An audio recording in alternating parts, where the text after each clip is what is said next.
mag-start na.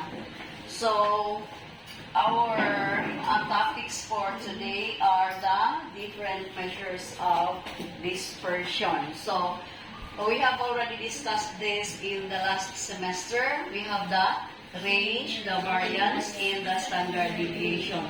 So, this measures the variability or the spread of scores.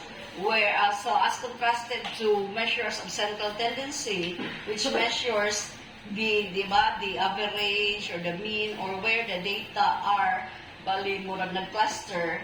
So here, this measures how far are your data from each other. So the range, the variance, and the standard deviations are measures of, there were two different types of dispersion. So what are these? Measures of absolute dispersion. So we have two types of dispersion. We have what we call the absolute dispersion and the relative dispersion. So since last semester, we didn't have much time na, so we discussed only up to the absolute dispersion. So the relative dispersion will be taken up later.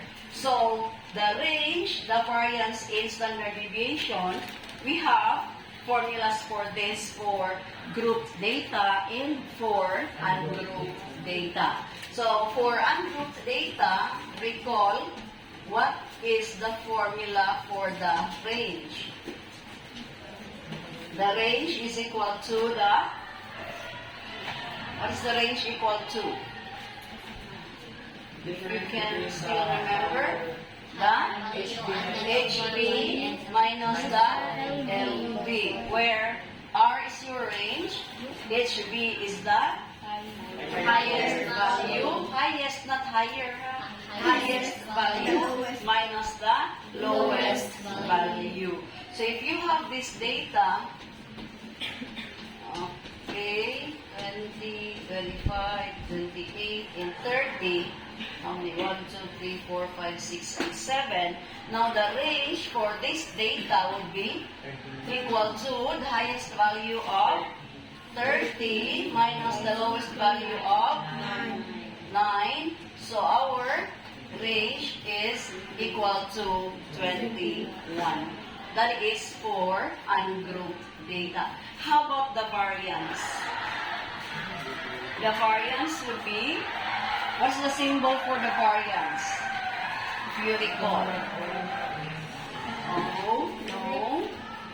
The variance would be S squared for a sample.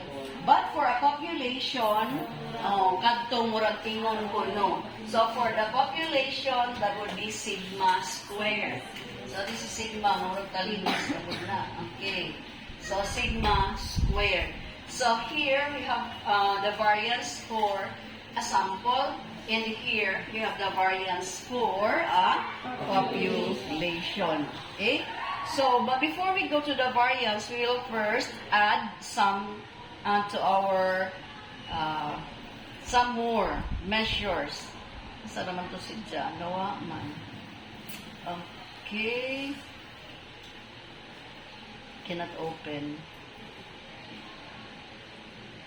So here we have coefficient of variation. That's what we're going to add, and the interquartile range and Z score. So that would already be covered under, some of them would be covered under the relative dispersion.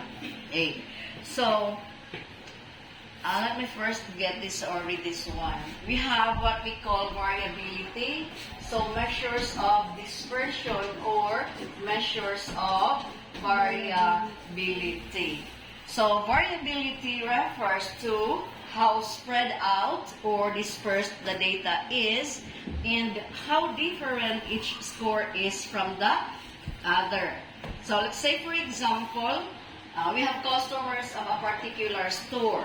Now, the store which sells sporting goods and products might be preferred from the younger age group. Whereas if you have a grocery store, okay, so we have two stores, one store selling sports items and the other store selling groceries.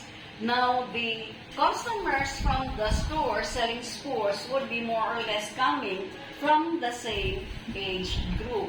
You wouldn't see a 90-year-old going to this sports store unless, of course, it's buying those kaning mga sports equipment for his or her grandson or anak. But mostly, the age group who will patronize the sports store will be the ones who are younger. Whereas for groceries, what age group will be patronizing groceries? 30 and up. Okay, let's just say here we'll have about estimates would be 18. 18 to 35. You might think 18 to 35. How about for groceries? 40 to 40. 40. Maybe the younger generation are not interested anymore or do not patronize groceries. All ages siguro. All ages. 1 year old pa na mo patronize sa grocery. So let's just say 20 na ang patronize ang mga grocery stores. 18? Younger. Pwede po mga 10 up to how old? Mga maybe mga 90 or 80 or 85, di ba? So here we see that the age variability is lower compared to the grocery where the variability of the scores are greater. No? Meaning, mas daghan ang mga patronizers sa grocery store niya mas valid ang age. So you can see sometimes like mga 8 years old or sometimes you can see also people na 90 years old. So, dako ang variability in the age. Okay, so what we say that the data is more dispersed here as compared to the sports store. Okay, so the most common of these measures of variability would be the range, the variance, standard deviation, and we have also the quartiles and the interquartile range, IQR. Okay, so among these four, so may bago na to. We have the range, we have the variance, we have the standard deviation, and then we have the quartiles, which we know already, and then the interquartile range or IQR. So what is this IQR? Okay. So,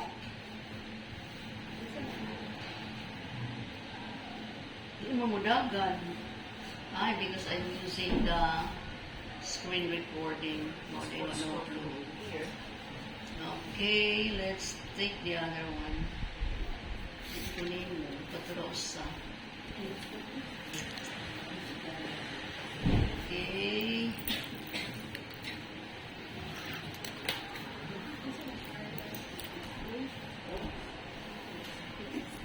So, again, we have the range, which you know already, and then the interquartile range. Okay? So, the interquartile range uses the different quartiles. So, the formula for interquartile range is just equal to our third quartile minus the first quartile. So, if you remember our exam, nga mo kung saan man na when I ask you to specifically use quartiles for scores higher than 25%, di ba? Scores higher than 25%. So if this is your array, if we divide this into 2, then we have here what we call this is the second quartile, which is equal to the 50%. 50 percentile, and equal also to the decile. So it's equal also to our 50 decile. Diba? Because this divides the quartiles into 2 equal parts. This divides the percentile also into 2 equal parts. And this divides the deciles into 2 equal parts. So now the quartile divides this into 4 equal parts. So this is our Q1 and this is our Q3. So in terms of percentage, our quartile 1 here divides the upper part of the quartile into 2 equal parts na po. And the Q3 here also divides this into 2 equal parts. Now using percentages, our Q1 is equal to 25%. Diba? This is 50% and this is 75%. So if I would ask for Q3, then that would stand for 75% of your array.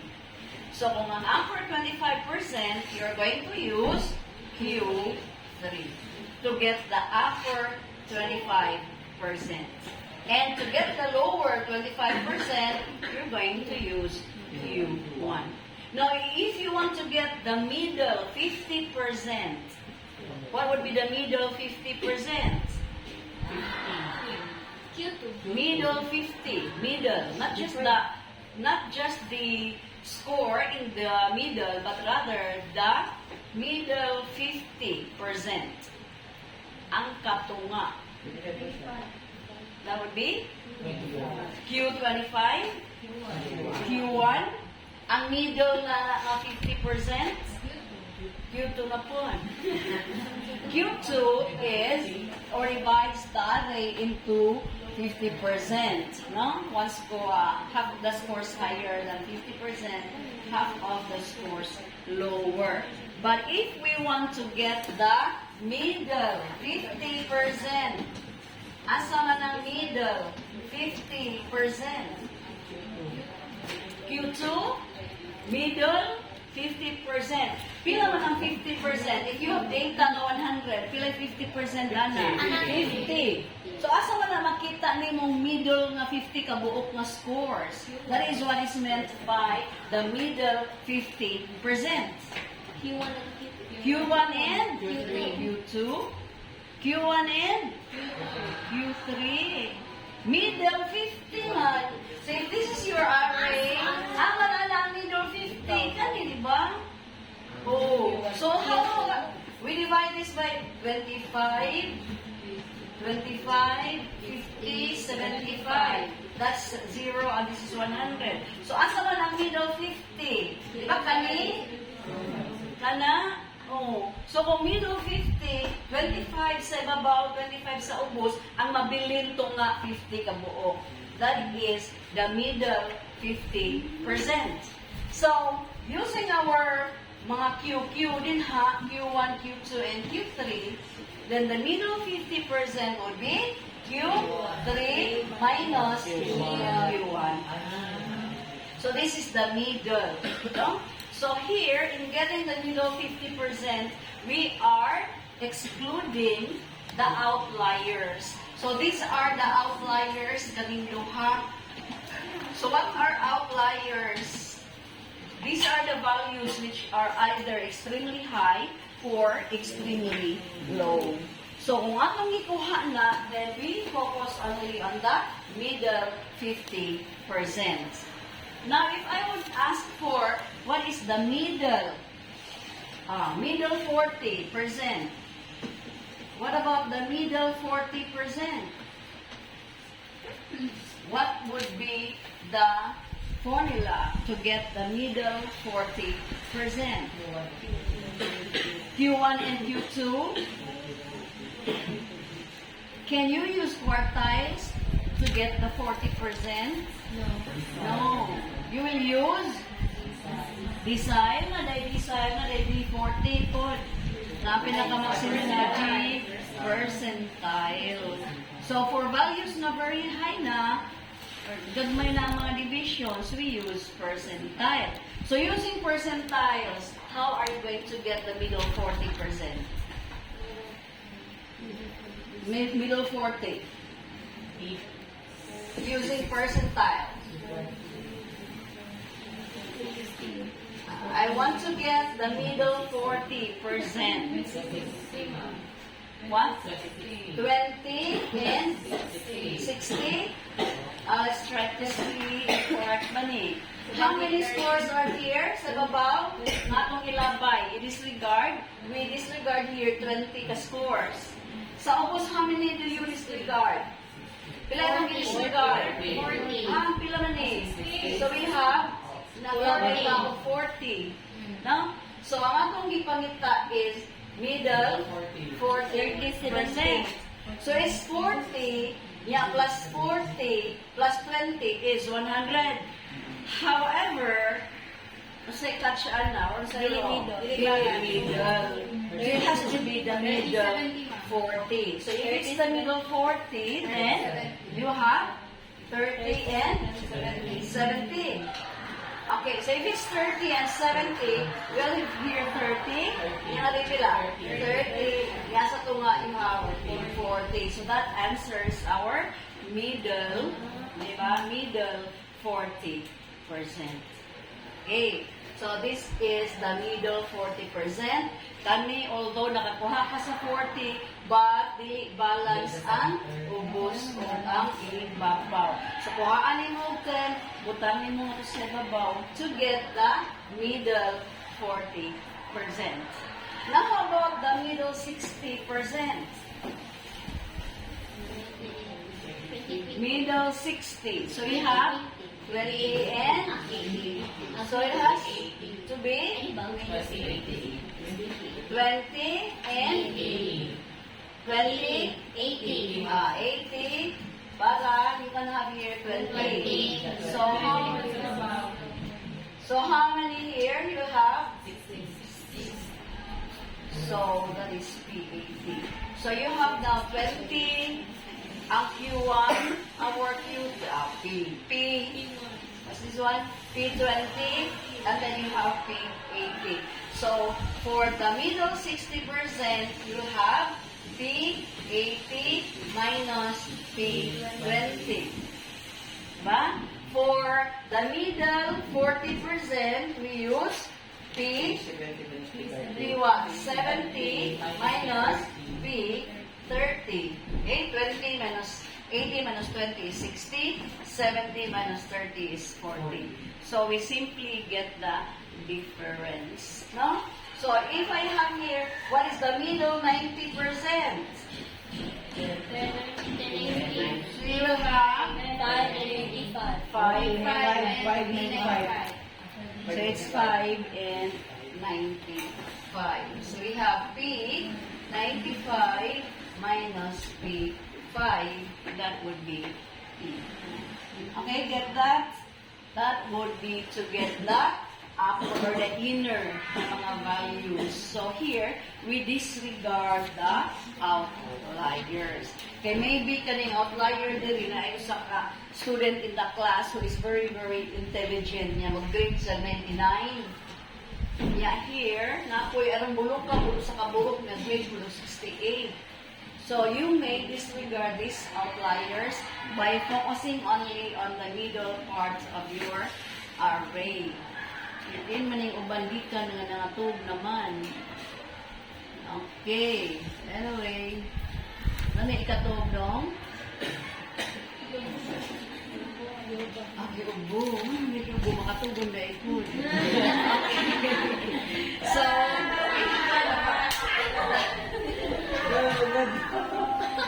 okay, we will use this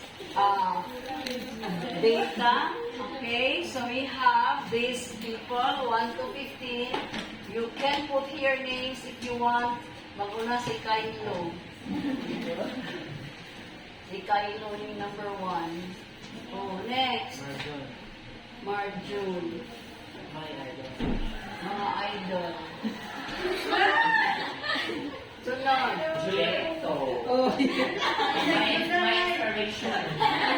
number 4. Ayan. Leslie. Mga kuan naman eh.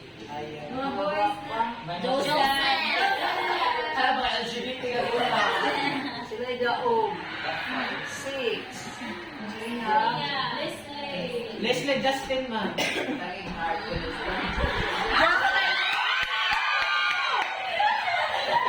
Ang between sa 6 and 7, ma'am, 6.5. Okay, love.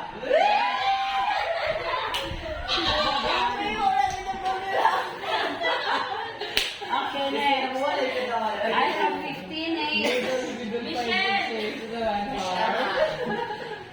Aliyah. One shot. Nicole.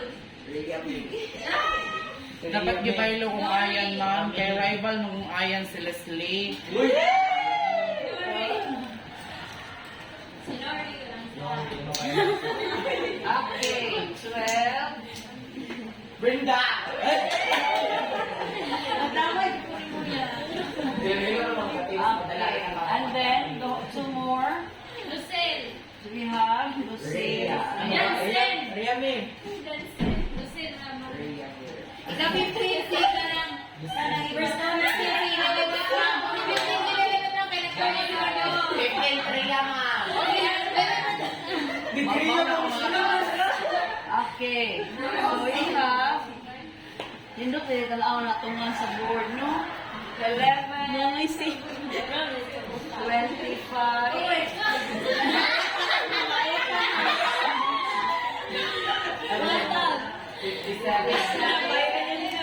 65. Inyo pa lang idap.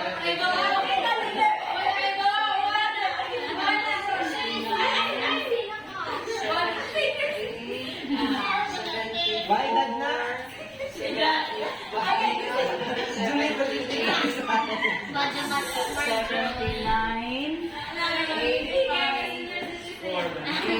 Julie, 79, Alata ka pa.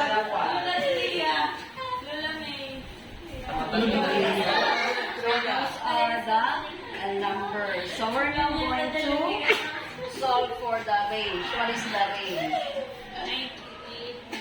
98 28 minus 11 equals 87. 87. That is the range. How about the interquartile range? So the interquartile range again would be our Q3 minus 1. So first for our Q3 and then solve for Q1.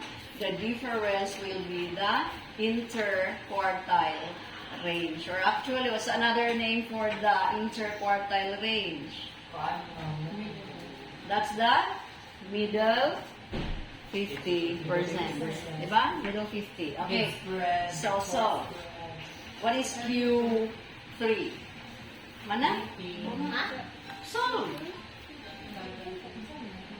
Quartile. Third quartile. Nakalimut na. Third quartile was 11.25. what is that score? That is the position ko na. What is the value for our Q3?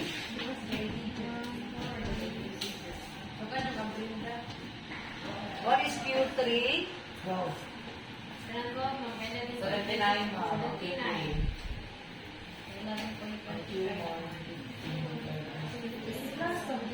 The value is Q3 number. 57 So we have 79 and this is 57. So what is our IQR? 79 minus 57 22. equals 22. So the interquartile range is 22. So here we have the value of Q2, which is 73. Q2 naman. 79, Q3, and Q1 is 57. Okay? So, here, this is used for additional na mga computations, the interquartile range. So, instead of using the range, which is 87, di ba? The range is 87, but the interquartile range is 22. So, that is, we are eliminating here outliers. Diba? So, what nag-include ang? Okay, ang Q1 is here, 57. Okay, so what nailabot ni? What nailabot na and that are excluded. And here, we have these three also, na mga values are excluded. No? So, only the middle 50% of the class is being considered. Okay, that is for the interquartile range. Now, going back to the variance, okay, so variance is a measure of illustrating how much variability we have in a group of scores. So, it can be calculated as remember, the average of the squared deviations of each number from the mean. So in solving for the variance, we need to solve first for the mean. Nung pa ba ta? Okay? So variance, and then the sum of the squares from the mean. So we have this formula, S squared is equal to the summation of x minus the mean squared divided by our n. Minus 1 for a sample. And then for the population, we have 1. Remember this? 1. And then the mean would have the symbol mu. But some still use bar x. Okay? But this is the population mean squared, again, divided by n. Okay? So now I try to solve for the variance of this data. Solve for the variance of this data. So we begin by first solving for the mean. Okay, begin. Your turn. Find the mean. Do you still remember how to find the mean? Yes. How do you get the mean of ungrouped data? At And divide by bilang kabuok. So how many kabuok man na? 15. Alam siya, alam siya tanong, kay 15. Ano, Spanyol. That's Spanish. 15. Okay.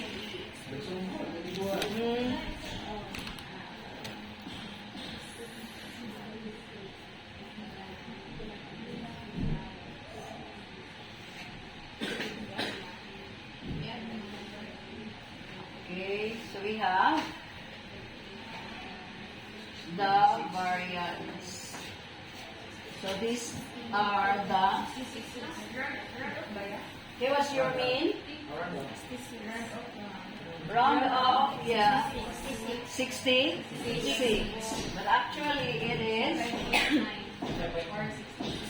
65.9. Okay, very near now. So we'll just use 66. And then after getting the mean, we will now solve for the what's next? X minus the mean. Okay, subtract each data here by the mean. So we need a column for X minus the mean. Okay. So we have X minus the mean. For the first name, we have 11 minus 66 equals Negative 55. negative 55. Okay, so don't worry about the negative. No? Anyway, the square and that will be removed. For number 2, 41. for the Negative 41. negative 41. Number 3, Negative 10. negative 10. 4, Negative 11. negative 11. 5, Negative 9, no? Negative 9. Negative 9, right? where's negative 9? Sa Here. Okay, negative 9. Next. Negative 1. Negative 1. Next. 1. 1, 7, 3. 3, 8, 7. 9, 9, 8, 10, 9, 11, 12, 12, 13, 12, 13. 13. 14. Wow. 14. 16. And 15. 32. 32. Imagine that, no? It's a very extreme number or score. Okay. So we have here our score minus the mean. What's next? Square. Square. Okay, square each of this. So here in the column, the third column, we're going to write the square of each of the numbers. What is 55 squared? 3,025 without the negative sign. Negative 41 squared is 1,681. 1,681. Next number? 100. 100. Ang uban pwede na mag-start og add. Next number we have 81. 1, 1, 9, 49, 64, 81, 124, 144,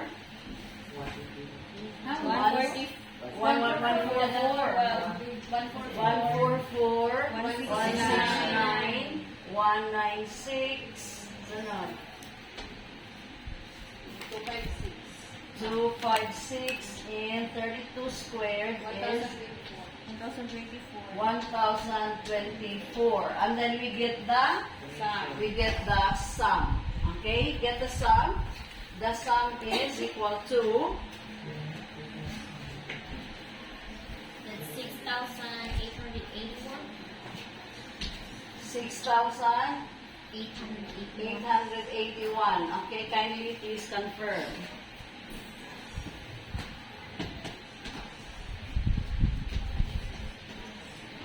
If you have the same If it's 9, answer.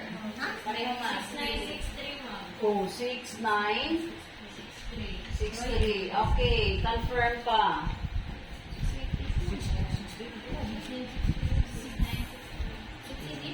69. Kindly repeat.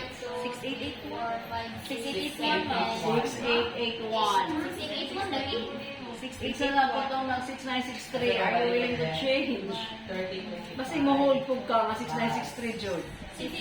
Ako rin Garrison. 1, 2, 3, 4, 5, 6, 7, 8, 9, 10, 11, 12, 13. Okay, so we have 6881.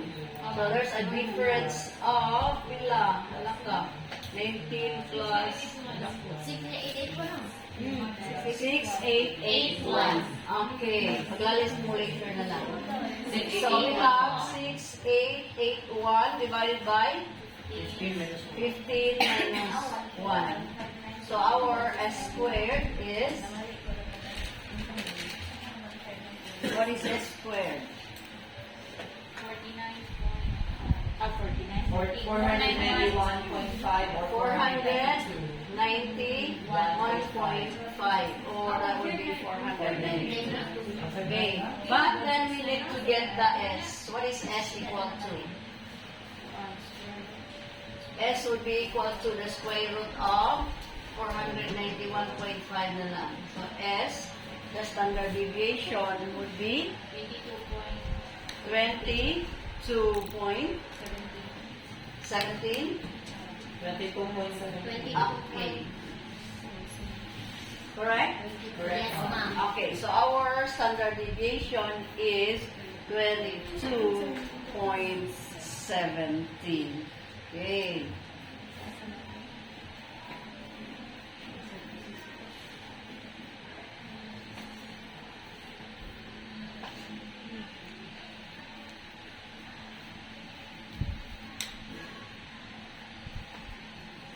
So here, the standard deviation is 22, while the variance is 491. Now, since these are, sa nga mga number na to, these are ages. Okay, did we say age? So these are ages, then ang variability of, let's say, kaning S squared, which is 491.5, ang units ani would not be the same units as our data because that is squared. deviation is the same unit as our data. So here we say that the 22 here is the variability of the ages of our katong 15 ka mga data. Meaning, mo na ang pagka-vary niya mabutog 22. So, na ay, di ba na 50 ang, what's the youngest? Na 11, na ay 75, 97. So, moabot o 22 ang variability. Okay. So, that can be seen better by the use of the standard deviation.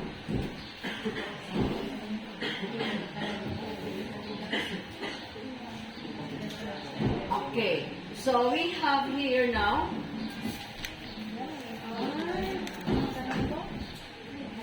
questions.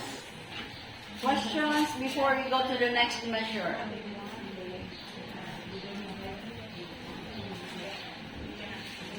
Supposing now we have here another set of data.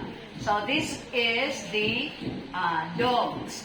Dogs which are chosen. And here we have the heights of different types of dogs. So we have for a Chihuahua, the height is 8.5 inches. Height of dogs na could be Chihuahua. Chihuahua. Okay, so that's the size or the height of the dog is 8.5 inch. Then we have a terrier, which is another type of dog. We have here 9 inch iyang height. We have a collie. Okay. A collie has a height of 18.7 inches. And then we have a Camber Spaniel of 21.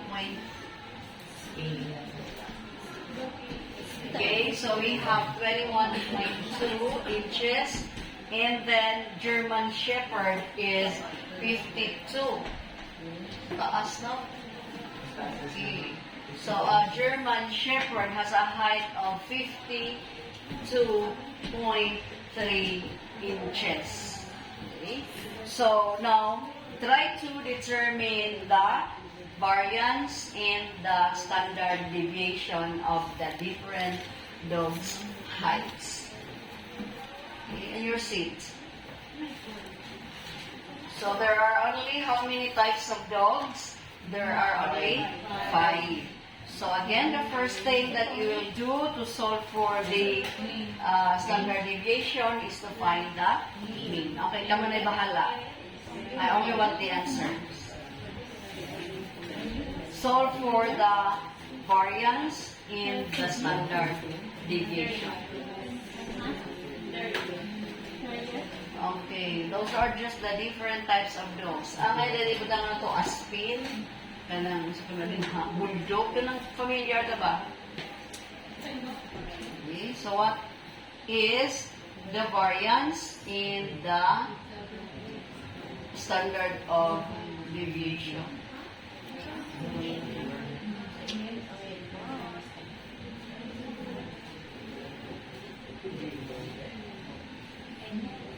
Ma'am, 21.84 ina naramang 21.94, that's 22.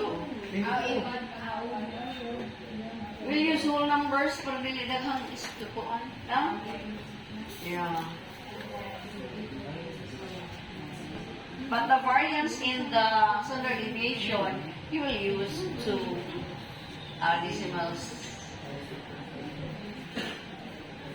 So what is the mean?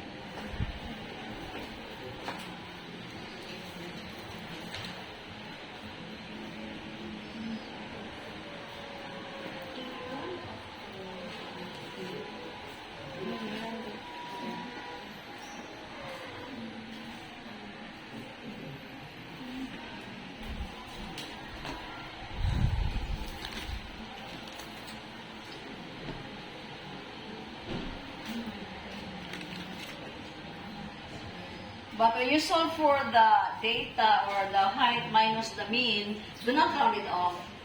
Just like this. Just provide 1 for tenths place. Tenths place.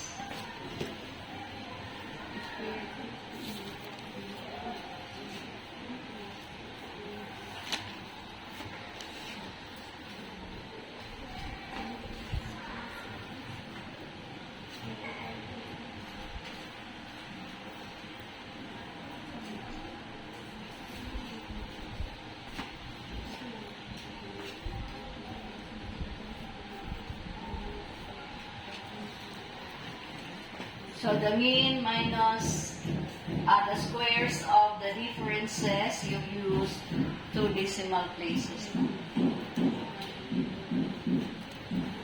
The mean is 109.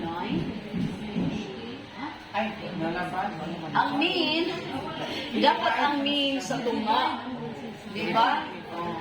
Pag muna yung minimum, muna yung average na height. Okay, so the average height would be the mean.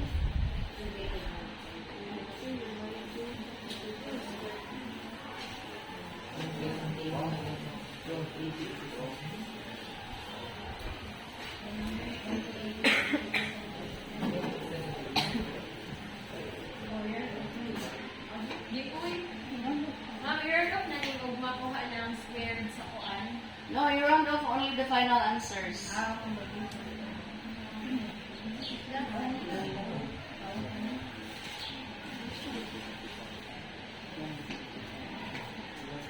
Okay. Pa.